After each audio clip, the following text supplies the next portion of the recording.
The biggest illusion of the modern world is thinking you work for money. You don't. You trade your life for numbers on a screen. Every day, you hand over your best hours, your focus, your energy, your youth, and in return, they tell you you're secure. Secure from what? From the life you would have lived if you ever stepped outside the routine. That's the real trick. Routine was rebranded as responsibility. Obedience was framed as maturity, and questioning it was labeled reckless. Responsibility to who?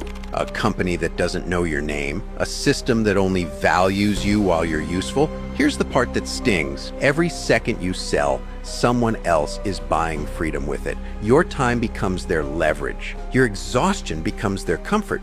But this isn't about anger, it's about awareness, because the game can be flipped. You build, you create, you learn how to generate value without asking permission. And the moment your income comes from creativity, there's a pattern in human belief that never gets talked about. Thousands of religions have existed. Every single one claimed the truth.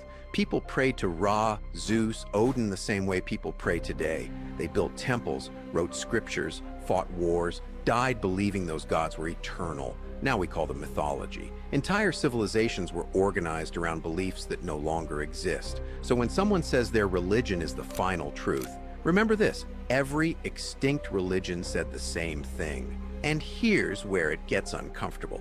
Researchers from the University of British Columbia found that belief in moralizing gods only became common after societies grew large and complex, not at the beginning, after. When communities were small, belief systems weren't about constant surveillance or punishment. But once societies expanded, once strangers needed to obey rules, suddenly God started watching everything, judging They say every major holiday lines up with one of the 7 deadly sins. And once you lay them out clean, it stops sounding crazy and starts sounding intentional. Take the easy one first, Valentine's Day. That's lust. No debate there. The whole thing is built around desire, attraction, obsession, selling intimacy back to you with a price tag.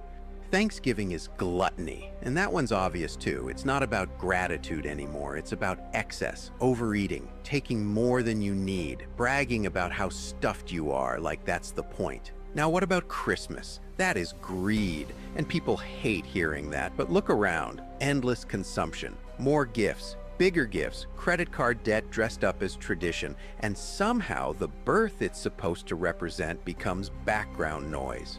Easter is the one people don't expect. Envy. The story goes that jealousy is what led to betrayal and execution, resentment turning into violence, and that